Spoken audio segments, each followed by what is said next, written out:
Das Vitamin D-Topic, das Thema, alles rund um den Vitamin D-Stoffwechsel, das ist so wichtig und so zentral, aber erfahrungsgemäß, die wenigsten Menschen bekommen das gut in den Griff. Man denkt vielleicht hier und da, man hat es gut im Griff, aber wenn man sich es dann mal genauer anschaut und da mal reingeht, merkt man, das ist leider nicht der Fall. Es ist also nicht so, dass man einfach mal so ein bisschen Vitamin D reinkippt und dann denkt, der Rest läuft schon. Vielleicht war man beim Arzt, hat mal eine Vitamin D-Messung machen lassen, die sah dann vielleicht auch gar nicht so schlecht aus.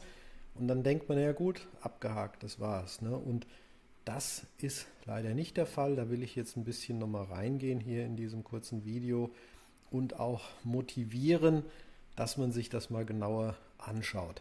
Wie das alles funktioniert mit dem Vitamin D-Stoffwechsel ist leider recht komplex.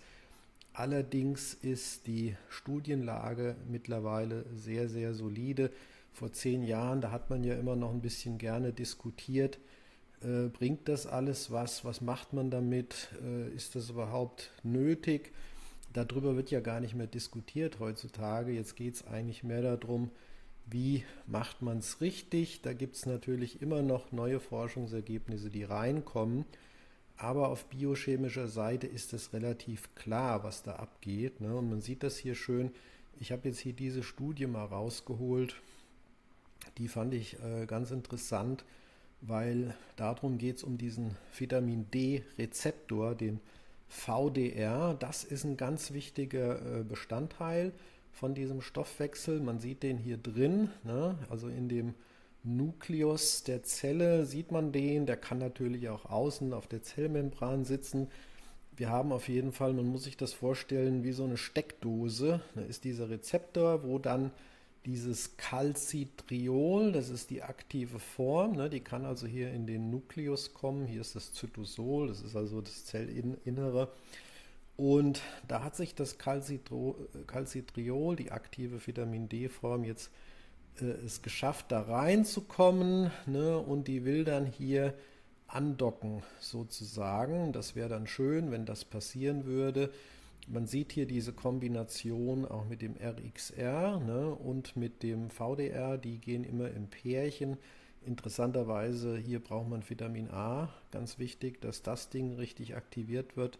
Und deshalb kommt Vitamin A und D immer im Bundle sozusagen zusammen, dann funktioniert das gut.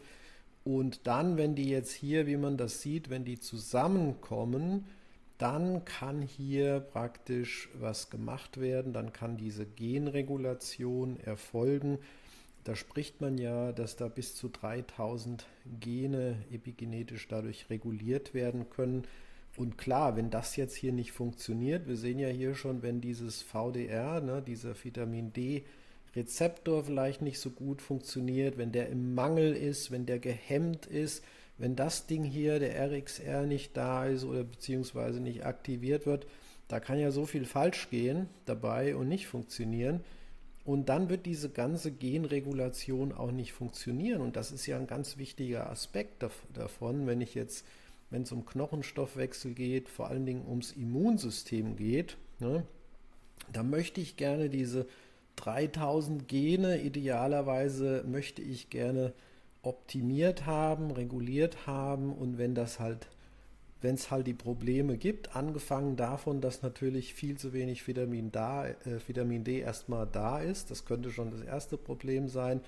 Dann, wenn dieses Vitamin D nicht umgewandelt werden kann in die aktive Form, wenn es nicht transportiert werden kann, da gibt es ein sogenanntes Vitamin D-Bindeprotein. Darüber schreibe ich auch in diesem Artikel. Also da sind viele Möglichkeiten, was da alles schiefgehen kann. Und es gibt natürlich auch noch verschiedene Gene im Vitamin D-Stoffwechsel, die einem da auch nochmal einen Strich durch die Rechnung machen können. Gerade das Vitamin D-Rezeptor-Gen, das VDR-Gen, es gibt dann noch 3, 4 andere, die wichtig sind. Heutzutage lernt man ja immer mehr verschiedene Gene, was die alles bewirken. Und wenn die auch nicht gut funktionieren, dann habe ich da ein Problem. Und dann kann ich auf der einen Seite klar versuchen, durch Mengen an Vitamin D das irgendwie auszugleichen, aber so einfach ist das alles nicht. Ne? Deshalb, ich will hier erstmal einfach nur motivieren für den, der vielleicht seiner Gesundheit was Gutes tun will, vielleicht irgendwie so ein bisschen proaktiv sein will, aber auch für Therapeuten, die damit jetzt letztendlich Patienten betreuen, sich diesen Bereich mal ein bisschen genauer anzuschauen und wie das alles funktioniert. Es ist, wie gesagt, nicht so einfach und man braucht Zeit, um reinzukommen, aber auch therapeutisch dann zu sehen, was mache ich denn jetzt, wenn, nehmen wir mal an, dieses VDR-Gehen nicht so gut funktioniert oder was mache ich, wenn dieser VDR zu wenig da ist und so weiter und so fort. Riesenthema, Riesenkomplexität. Wenn es aber mal gut läuft, habe ich den Vorteil, dass ich dann wirklich das meiste daraus ziehen kann. Schau dir gerne den Artikel mal an. Es sind sehr, sehr viele Studien auch referenziert hierzu. Super spannendes Thema und sehr pragmatisch natürlich auch gehalten mit Möglichkeiten, was man dann daraus ableiten kann und was man auch dementsprechend, wie man schafft, diesen Vitamin-D-Stoffwechsel einigermaßen hinzubekommen. Es ist machbar, es hat bei mir Jahre gedauert, ich weiß, aber man musste halt viel lernen, man musste viel experimentieren und man musste vor allen Dingen wissen, wie man es richtig misst. Das ist da einiges davon da drin, nicht natürlich alles in einem Post, aber zumindest mal viele Grundlagen und schau mal rein und wenn du jemanden kennst, der davon profitieren könnte, gerne teilen.